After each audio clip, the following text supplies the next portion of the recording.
Si yo quiero que se almacene el oxígeno, ¿cómo usted quiere que sea esa asociación? ¿Fuerte o débil? Vamos a partir de esa primicia. ¿Fuerte o débil?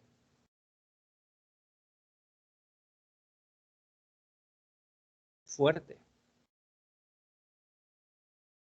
Si usted quiere que la molécula, que la proteína transporte oxígeno, entonces tú quieres que tenga una flexibilidad de que se pueda asociar fuertemente y débilmente. O sea, es una transición. Entonces, eso es lo que viene a dar la función de la proteína. O sea, si tú ves las globinas como tal, vamos a ampliar un poquito aquí. Bien, aquí tenemos los pulmones y tú tienes las arterias y las venas. Entonces tenemos aquí, entra el oxígeno. Entonces la hemoglobina, que es la que transporta oxígeno, tiene 4 grupos de hemo. Ahora le voy a pasar a explicar un grupo de hemo por cada cadena. Y esa proteína se llama oxihemoglobina. Se la transporta, se da lo que se conoce como respiración celular, que veremos más adelante en el curso, que a partir de oxígeno, carbohidratos, tú generas CO2 y agua. Entonces el CO2, en los tejidos, el CO2 es transportado en las venas como bicarbonato. Entonces el CO2 se puede transportar de dos maneras. Se puede unir covalentemente a la hemoglobina y eso se conoce como carbamatos. O puede el CO2 más agua, se forma el ácido carbónico por la acción de una enzima que se conoce como anhidrasa carbónica. Rápidamente se disocia. Ustedes ya vieron el equilibrio de ácido carbónico bicarbonato y en esa disociación se genera el principal sistema amortiguador de la sangre, que es el bicarbonato ácido carbónico. Entonces, aparte de eso, las proteínas también participan en la regulación del pH y también tienen los fosfatos inorgánicos de manera intercelular. Todo eso son componentes. Entonces, cuando llega a los pulmones, entonces tú expulsas el CO2. Entonces, ¿dónde está la hemoglobina? En los eritrocitos. Si tú ves la hemoglobina y la mioglobina, tú ves que la mioglobina tiene una sola cadena, es monomérica. Aquí está el grupo hemo. Está constituida de 8 hélices, 8 alfa hélices. Tiene la hemoglobina que está constituida por 4 cadenas. Entonces, esas 4 cadenas, cada cadena tiene un grupo hemo. Esto es un tetrámero. Entonces, tú puedes ver a la mioglobina como una sola unidad de la hemoglobina. Esta es la encargada de almacenar oxígeno. Esta es la responsable del color rojo en la carne que les expliqué al inicio del semestre. Y esta tiene 4 cadenas. Entonces, tiene 2 cadenas alfa y 2 cadenas beta. Entonces las cadenas alfa se denominan alfa 1, alfa 2, beta 1, beta 2. Entonces tú tienes al final, aquí tienes que cada una de estas cadenas son codificadas por genes diferentes. Tienes 8 hélices, entonces tienes un alto porcentaje de alfa hélices, o sea, de 75-80%, y el resto son estructuras irregulares y giros.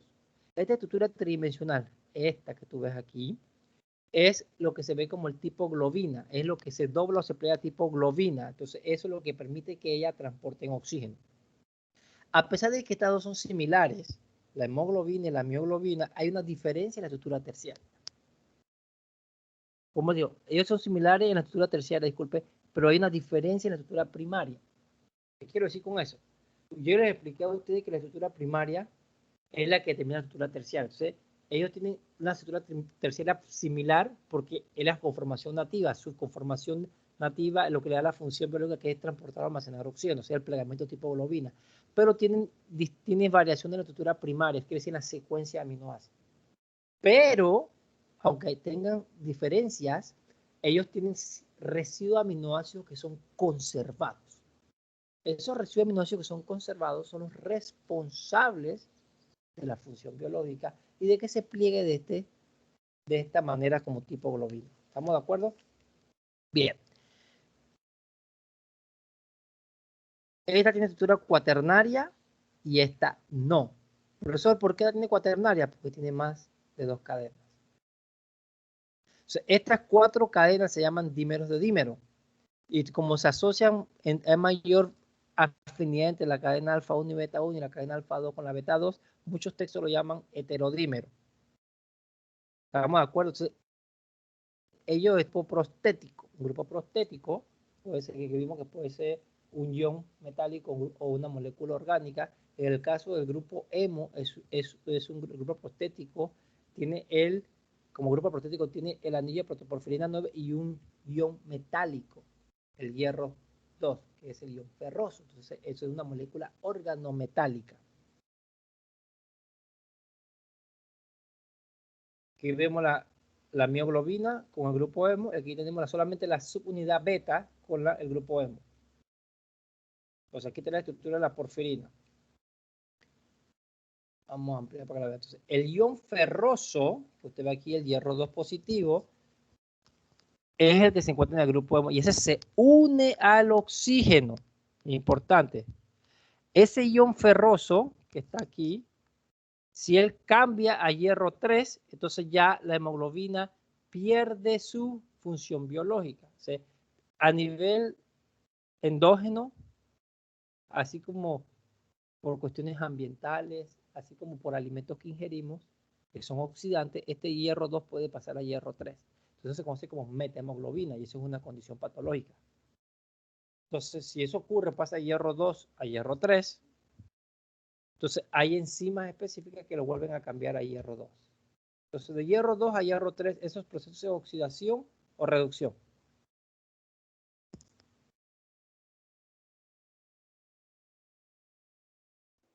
Oxidación, profe. Gracias, oxidación. Yo me aprendí esto en 1997, cuando estaba en primer año dando química general 1 en la Universidad del Sur de la Florida en Estados Unidos. Hay un término que se llama oil rig, O-I-L espacio R-I-G. A los gringos les gusta mucho utilizar técnicas que ellos llaman mnemonics, que son técnicas para memorizar. Yo les expliqué los aminoácidos corn, esa me la aprendí en el 2009 cuando fui a hacer la maestría de Estados Unidos en la Universidad de Connecticut. Entonces, ¿qué ocurre? Oil rig, ahora si tú ves los libros en español, por ejemplo, no sé quién de ustedes, por ejemplo, en muchos colegios particulares utilizan el Ralph Burns para dar química general. Entonces, ese Ralph Burns lo tiene, al igual que lo he visto en el Chan. En vez de oil rig, lo tienen a la parte en español que dice OEP, REG. Oxidación es pérdida de electrones y reducción es ganancia de electrones. Si tú tienes dos, entre más positivo se hace, se oxida, entre menos positivo se hace, se reduce. Entonces, son técnicas que yo lo aprendí en 1997 y nunca se me ha olvidado. Estamos en el 2021. Entonces, ¿qué ocurre? Este grupo, cuando se oxida, entonces pierde la función biológica. Entonces, tú estás hablando que el hierro que está aquí pierde la función biológica y ya no puede transportar oxígeno. Entonces, el grupo hemo tiene también una elevada afinidad por otras moléculas, como por ejemplo el monóxido de carbono, por eso que el monóxido de carbono es tóxico. Entonces, bien, cuando se da la combustión completa, al igual que en la respiración celular, la combustión completa, tienes CO2, ¿cuáles son los productos? Cuando tú tienes vía carbohidrato y oxígeno, te da CO2 y agua, que es la respiración celular. Si usted cambia el carbohidrato y pone un hidrocarburo, sigue siendo carbono y hidrógeno, el hidrocarburo, y tú vas de carburo, tú lo tienes ahí, tienes carburo, y vas desde ahí con oxígeno, ¿qué tú tienes cuando tú quemas los hidrocarburos? Tú tienes, si la combustión es completa, tú tienes CO2 y agua. Si la combustión es semicompleta, tienes CO, que es monóxido de carbono, y agua. Y si es incompleta, ustedes, bueno, yo no creo que ustedes estaban por ahí cuando estaban los Diablos Rojos. Tú veas que cuando quemaba el mofle del Diablo Rojo salía mucho hollín. Bueno, ese hollín es carbono, quiere decir que la combustión completa está generando CO, está generando carbono. Y es el hollín que usted ve ahí. Entonces, ¿qué ocurre con eso?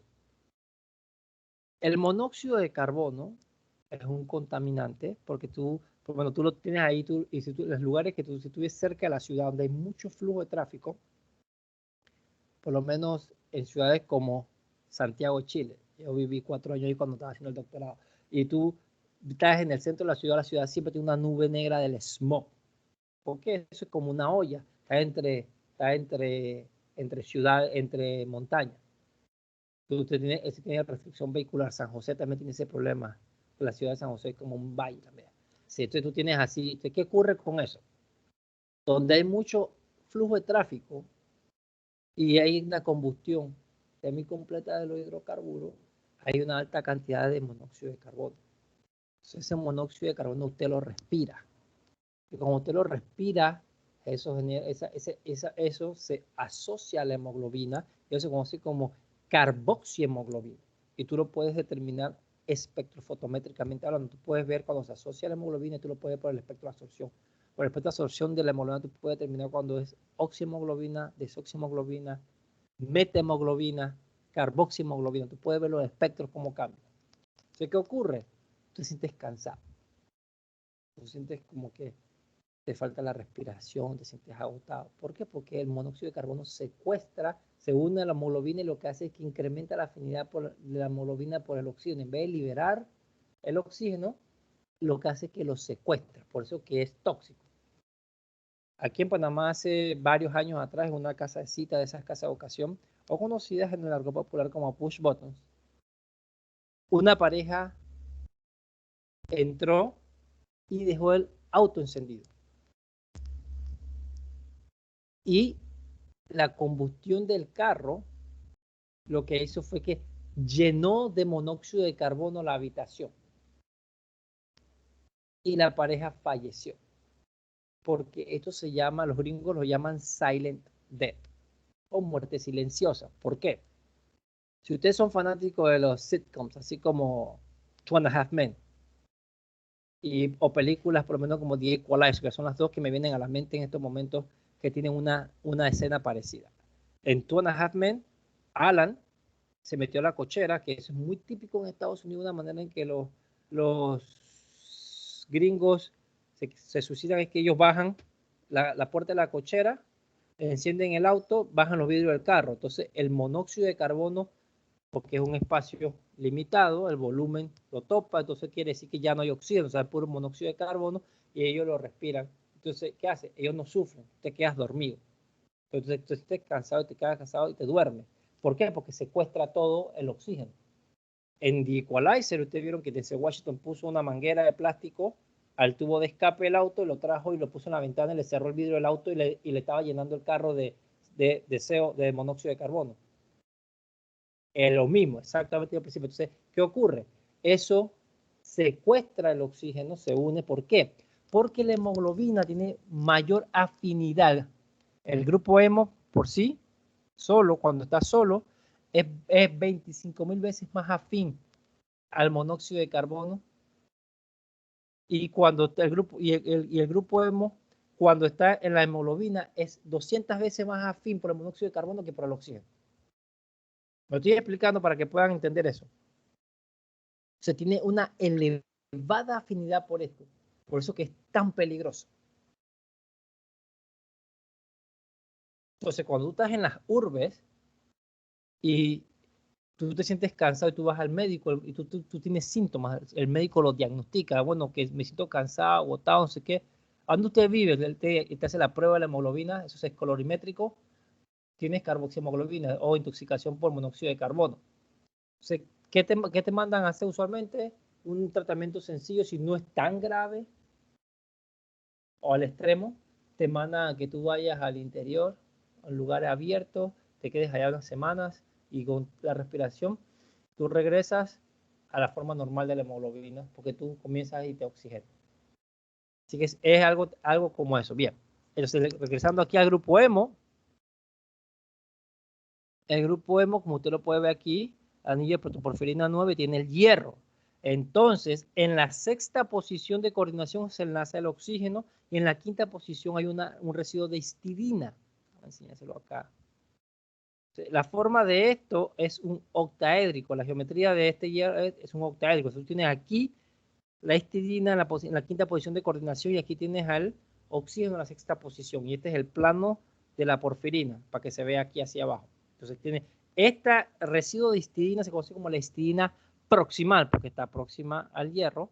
Entonces, aquí hay una histidina que se conoce como la histidina distal. Entonces, la histidina distal protege al grupo hemo de que se una el monóxido de carbono. Entonces, esto que usted ve aquí este es un compuesto de coordinación. Los enlaces aquí son de coordinación, no son tan fuertes como un enlace covalente, pero tienen su nivel tiene su fortaleza, por decirlo así, mayor que una interacción débil no covalente. Entonces, ¿estamos bien hasta ahí? ¿Sí? ¿No? Sí, profe. Perfecto, bien. Ahora, aquí vamos a aquí está el grupo hemo. Cuando usted ve el plano, este representa la anillo porfirina. Este es la histidina proximal. Esta bolita que usted ve aquí es el hierro y este es el oxígeno. Y esta es la histidina distal. O sea, la histidina distal lo que hace es que protege al hierro del grupo hemo de que se oxide. ¿Pero sabe por qué? Pues el hierro se oxida a hierro 3, entonces la hemoglobina pierde su función biológica. ¿Cuál es su función biológica? Transportar oxígeno. Si no le puede transportar oxígeno, usted no puede respirar. Aparte de eso, esta histidina distal protege al hierro para que se pueda enlazar el oxígeno y disminuir la afinidad por el monóxido de carbono. Recuerden que le acabo de decir que el grupo hemo por sí solo, cuando está libre, tiene una afinidad por el monóxido de carbono 25.000 veces mayor que cuando el hierro del grupo hemo para el oxígeno. Y tiene la hemoglobina como tal, la afinidad es 200 veces mayor que el oxígeno por el monóxido de carbono. Tienes que jugar con todas estas cosas. Entonces, aparte de eso, cuando se une el oxígeno al hierro, lo hace con un ángulo específico. Ese ángulo específico lo que hace es que protege o disminuye la afinidad de unión por el monóxido de carbono. Vean que así se une el oxígeno y así es como se une el monóxido de carbono. Entonces, como está posicionado esta histidina, lo que hace es que disminuye la afinidad para que se una el monóxido de carbono. ¿Por qué? Porque se une con un ángulo específico del oxígeno. Entonces tú lo que hace es que disminuye de una manera en que tú proteges de que el monóxido de carbono se una a la hemoglobina. Y también proteges a la vez, con esta misma histidina, de que se oxide el hierro ferroso a hierro férrico y se genere la metahemoglobina. Aquí se lo tengo igual en texto para que lo vean. Mis palabras más, palabras menos, está aquí. Entonces, el grupo hemo enlazado a la proteína como grupo prostético protege al hierro del grupo hemo en la oxidación y disminuye la elevada afinidad del grupo hemo por el monóxido de carbono y permite la regulación de la afinidad de unión del oxígeno a la hemoglobina. Bien. Ahora, aquí está, para que lo puedan ver, está el grupo hemo, está el hierro, está el oxígeno y aquí está la interacción de la histidina proximal y esta es la histidina, disculpe, la histidina distal, esta es la histidina proximal. Entonces, tenemos que tenerlo clarito, que la histidina proximal está enlazada al grupo hemo y la histidina distal no. La función de esta histidina es proteger al hierro de oxidarse y disminuir la afinidad de la hemoglobina por el monóxido de carbono. Aquí están las 8 hélices, la misma imagen. Bien. Ahora, cuando uno va a ver la curva de unión, uno quiere determinar cómo se une. Me ven aquí el horario es hasta las 10:35. Bien, me queda para poder explicar. Ustedes van a ver esta gráfica y más que nada ustedes, porque ustedes son farmacéuticos en formación, ustedes van a ver mucha de esta gráfica que está aquí arriba. No tanto la aquí abajo, pero sí la que está acá arriba. Esa L es un indicativo del ligando. Esto se conoce como tera. Estos son la cantidad de sitios ocupados entre el total de sitios que pueden ser ocupados. Eso es una fracción. Entonces, esto es 0 a 1, lo mismo que decir 100%. Entonces, aquí dice que el 50% de los sitios está ocupado. ¿Me estoy explicando? ¿Vamos bien ahí?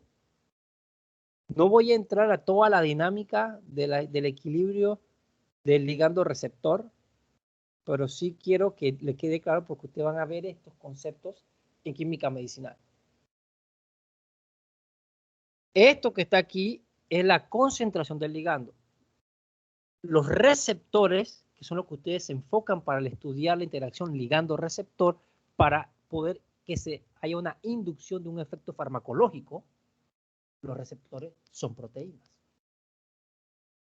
Ya usted sabe que es una proteína. Entonces, el ligando se une al receptor y con la unión del ligando al receptor se induce cambios conformacionales. Ese cambio conformacional activa el efecto terapéutico de la molécula. O sea, lo que yo le estoy enseñando y le he enseñado hasta ahora le va a permitir que ustedes puedan explicar más adelante. Entonces, cuando se habla de fármacos, uno no habla de la constante de asociación, uno habla de la constante de disociación. Y tú lo mides en lo que se llama la KD, que es la constante de disociación. Ese es un equilibrio. Entonces, la constante de disociación es 1 entre la constante de asociación.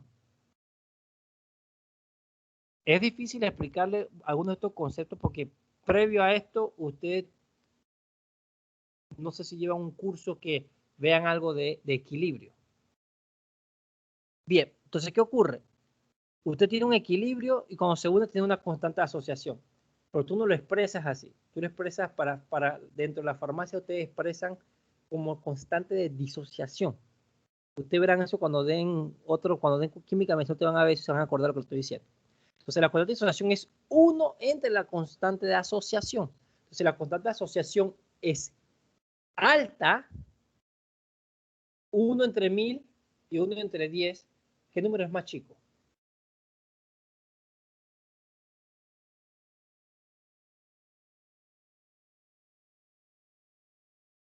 Que es lo mismo que vamos a ver cuando veamos enzimas, que le voy a enseñar un ejemplo de los fármacos antirretrovirales, y ellos hablan de la KI, que es la constante de inhibición.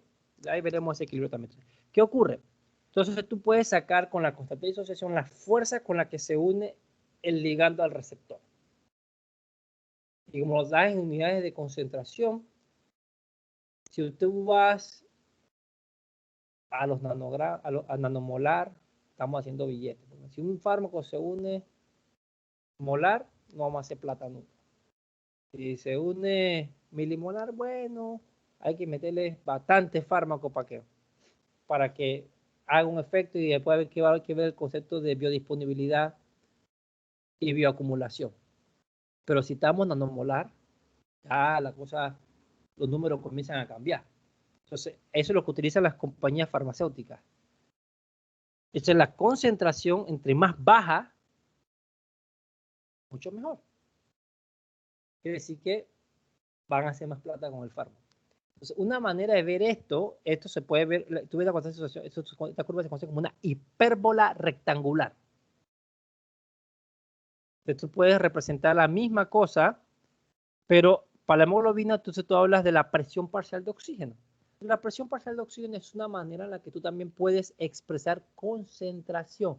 Entonces, en vez de hablar de KD o constante de disociación, tú hablas de P50. Y la P50 es otra manera en la que tú puedes medir concentración, porque es una medida de la constante de disociación como la presión parcial de oxígeno o de un gas al 50%.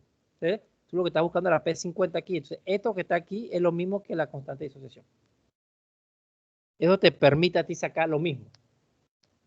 Entonces, tú ves que aquí entonces tengo la misma, lo que estoy cambiando entonces es la manera en que expreso concentración. En vez de ser concentración del ligando, yo lo estoy poniendo en presión parcial de oxígeno. Y tú sacas entonces aquí la misma información, pero aquí es P50 en vez de KD. Cuando la curva, para que puedan verlo aquí, yo creo que me quedan 10 minutos. Bien. Cuando tú hablas de la proteína de transporte de almacenaje, tú vas a ver las curvas. Mira que es lo mismo. Aquí está la presión parcial de oxígeno y aquí está la teira. Lo mismo que le estoy explicando, que estamos viendo aquí, estamos viéndolo en función de la concentración. Esto que usted ve aquí en rojo es la presión parcial de oxígeno en los pulmones, o sea, la concentración en los pulmones. Y estamos viendo acá la presión parcial de oxígeno en los tejidos. Entonces, la mioglobina es una proteína de almacenaje. Se tiene que, digamos que cuando llega, la mioglobina está en los pulmones, se une fuertemente. Vean que está aquí arriba en 1, quiere decir que captó el oxígeno, está fuertemente enlazado al oxígeno. A medida que la proteína se mueve y pasa por los tejidos, vean que la unión sigue siendo fuerte. No lo libera. ¿Por qué? Porque la función de la mioglobina no es liberar oxígeno, es almacenar oxígeno. Entonces yo tengo que mantener esa unión fuerte para garantizar de que yo tenga ese oxígeno almacenado. Si vamos acá a la parte B y tú quieres una unión débil, la tabla de mioglobina ve que aquí está fuerte, si la unión es débil, vea que estamos aquí más o menos en punto 7 y cuando pasa por los tejidos está en punto 4. Aquí la unión, aquí la unión es débil para la proteína de transporte. Aquí la unión es fuerte en celeste para la proteína de transporte. Pero estamos comparando la roja con la celeste. Y si vamos aquí, a esta que está aquí, que es la que importa, aquí vemos la hemoglobina roja y una proteína de transporte en celeste, que es la que ve cayendo aquí. Usted ve entonces que esto es lo ideal para una proteína de transporte. Tú ves que aquí la roja, la unión es fuerte en los pulmones, pero la de celeste también es fuerte en los pulmones. Cuando vamos a los tejidos, usted ve que la hemoglobina prácticamente se mantiene al 100%. Sin embargo, la de transporte está por aquí, no te digo, por debajo del punto 4. Quiere decir que hay una transición de una unión fuerte en los pulmones a una unión débil en los tejidos. Y esa transición lo que me indica es que es una curva sigmoidal, que es lo que está viendo aquí. Que hay una unión fuerte, una transición de unión fuerte a unión débil, y aquí una unión débil. ¿Qué indica esto? Que la curva es sigmoidal y la curva sufre regulación alostérica. Eso es lo que uno puede ver ahí. Entonces, aparte de eso, esto que está aquí, antes que se me olvide mencionar, esto que está aquí me indica a mí que hay cooperatividad. También, específicamente para la hemoglobina. Estamos comparando la hemoglobina. Esta es la curva para la hemoglobina y esta es la curva para la mioglobina, para ponerlo en contexto. Tú tienes cooperatividad. Entonces, la cooperatividad significa que con la unión de la primera molécula de oxígeno favorece la unión de la segunda molécula de oxígeno y sucesivamente. Con la liberación de la primera molécula de oxígeno favorece la liberación de la segunda molécula de oxígeno. Entonces, alosterismo quiere decir que es otro sitio. Entonces, las proteínas alostéricas o que sufren regulación alostérica son enzimas. Todas las enzimas son proteínas, pero no todas las proteínas son enzimas. Después de esto, el siguiente tópico que veremos será purificación de proteínas, después vamos a enzimas.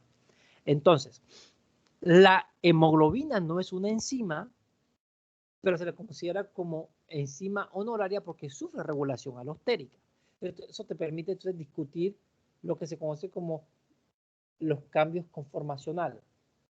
O sea, las proteínas alostéricas sufren regulación producto de, de los cambios conformacionales, que tú pasas de una forma de elevada afinidad a una forma de baja afinidad. En el caso de la hemoglobina, tú tienes la forma oxi, que es oxihemoglobina cuando tiene el oxígeno, y desoxi cuando no tiene oxígeno. Se le habla a las proteínas alostéricas de manera general como R y T. Relajado y tenso. Entonces, el estado tenso es el estado conformacional de baja afinidad de unión del ligando, quiere decir que se une débilmente el ligando. Y el estado relajado es el estado de elevada afinidad, quiere decir que se une fuertemente el ligando.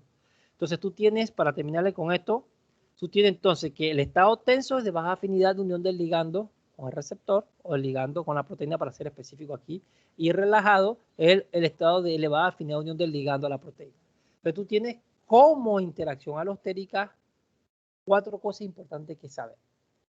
Homotrópico significa que en esa interacción alostérica el efector y el ligando están regulados por el efector, que son la misma molécula. En otras palabras, el oxígeno es el ligando y también el efector de la regulación de la interacción alostérica con la hemoglobina. ¿Por qué, profesor? Pues cuando el oxígeno se une a la hemoglobina, favorece que incremente la afinidad por la segunda molécula de oxígeno y así por la tercera molécula de oxígeno. Entonces, eso es lo que, recuerden que hay un grupo hemo por cada cadena de la hemoglobina y la mioglobina. Como la mioglobina tiene una sola cadena, tiene un solo grupo hemo. Como la hemoglobina tiene 4 cadenas, tiene un grupo hemo por cada cadena y cada grupo hemo puede transportar un oxígeno. O sea, tienes 4 oxígenos por cada hemoglobina. Entonces, cuando se pega o se une la primera oxígeno, incrementa la afinidad por el segundo y por el tercero y por el cuarto. Y cuando se libera el primero, así mismo disminuye la afinidad.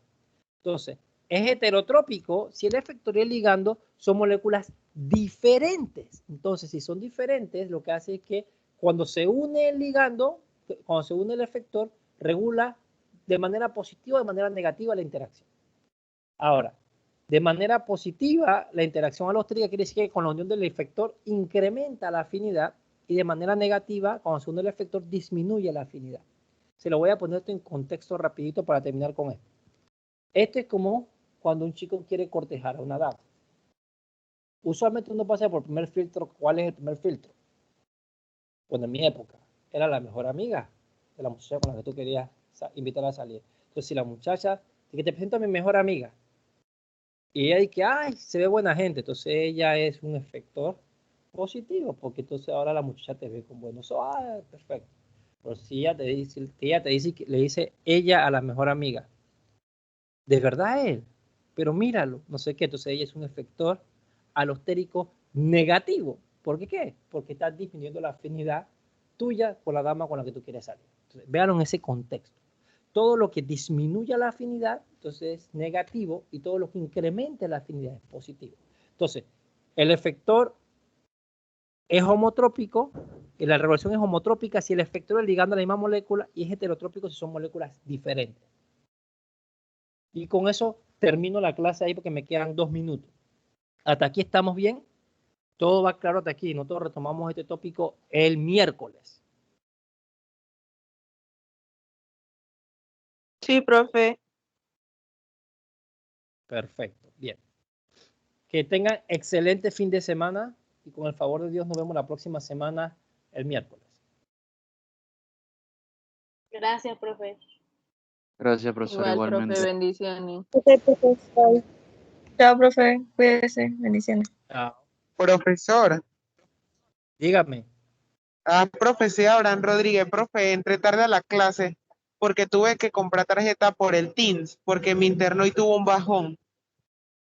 No se preocupe. La clase quedó grabada ahí para que la pueda descargar.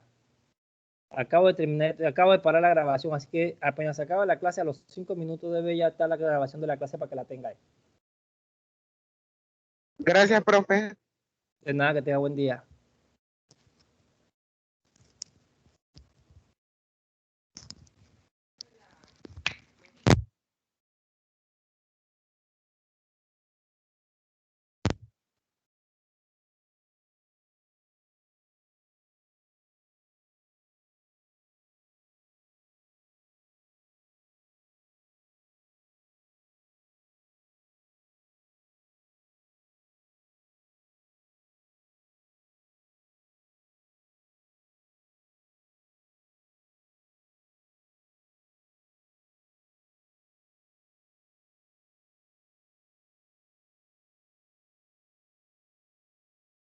Profe,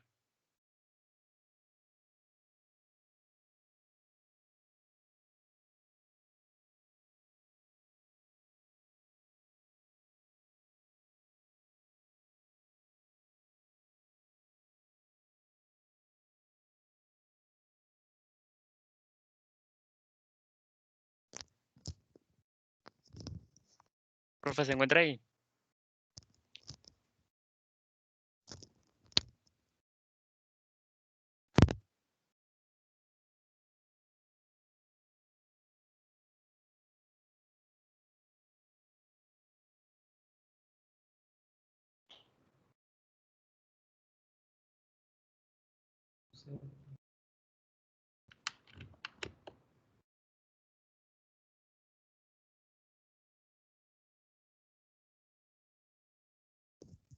¿Quién me estaba hablando? Buenas, buenas, ¿me escucha? Sí, profe, yo, Juan. Era para Dígame. preguntarle que aproximadamente como para cuándo tendría como más o menos la nota del parcial. Bien. La pregunta, al igual que me la hizo la señorita Mesa ayer. ¿Me escucha? Sí, profe, sí lo escucho. Ok, listo, bien. De acuerdo al estatuto universitario, tengo 10 días hábiles para presentar, para calificar, entregar y discutir el parcial. 10 días hábiles. Entonces el examen ayer, su primer día hábil es hoy. Entonces, hoy y mañana son 2 días hábiles, no cuentan ni sábado ni domingo. La siguiente semana son 5 días más. Ahí hay 7.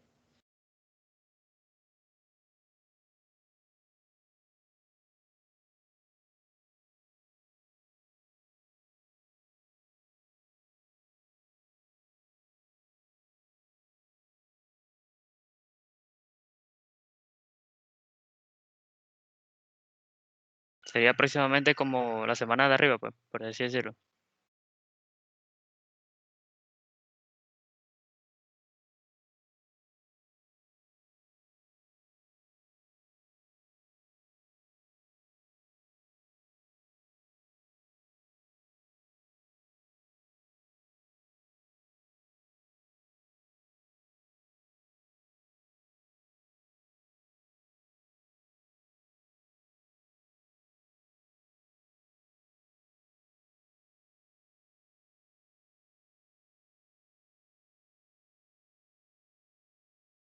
Profe, si está hablando no se le escucha.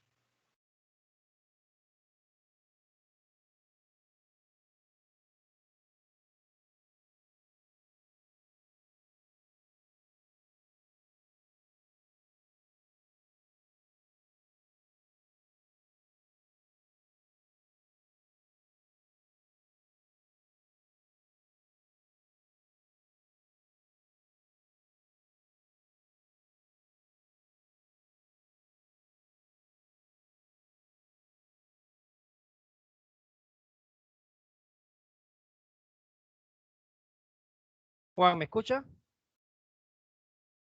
Sí, profe, ahorita sí le escucho. Aquí pasa que hice clic y cerré el micrófono. Bien. Entonces, tengo 10 días hábiles, eso es dentro de 2 semanas. Yo le voy a liberar el examen en la segunda hora de clase para tratar la clase en la primera hora. Muchas veces no es productivo porque como ya saben que voy a liberar el examen, no me prestan atención porque están preocupados por el examen. Entonces, yo le libero el examen. Usted lo va a tener, yo nomás lo califico, yo lo califico todo y yo nomás tengo que hacer clic en Teams, liberar examen y le llega a usted el examen. Le va a decir asignación de vuelta y usted va a abrirlo, el formulario y va a ver sus respuestas. Las que son opción múltiple va a aparecer cuál usted falla, va a decirle cuál tiene correcta y cuál tiene incorrecta. Entonces yo voy a discutir pregunta por pregunta, le voy a decir cuál era la respuesta correcta y por qué. Y usted va a tener su formulario como su examen. Como así, porque yo cuando estoy en clase normal, yo entrego el examen. Entonces, lo mismo, te lo estoy devolviendo el examen. Y los archivos que usted me cargó, usted los tiene porque usted me los mandó de su respuesta. Y yo los tengo y me queda siempre a mí la respuesta que usted colocó en ese archivo. La ventaja de la virtualidad, usted tiene su examen y yo tengo copia de su examen. Entonces, algunas cosas hay que ver lo positivo, hay que ver lo positivo entre lo negativo. Si los mismos archivos que usted me mandó, esas son respuestas a eso y lo que yo tengo copia del examen que usted me hizo y usted tiene su examen también allá. Y yo voy a decir pregunta por pregunta cuál era la respuesta correcta. Igual va a quedar en la discusión y usted va a poder tener ahí, si tiene algún reclamo que hacer, lo puede hacer posterior a eso. Ah, ok, Eso, comprendo, contesto profe. su pregunta, Gracias. Juan. Sí, sí, No se sí. preocupe, que tenga buen día. Gracias, profe, igualmente.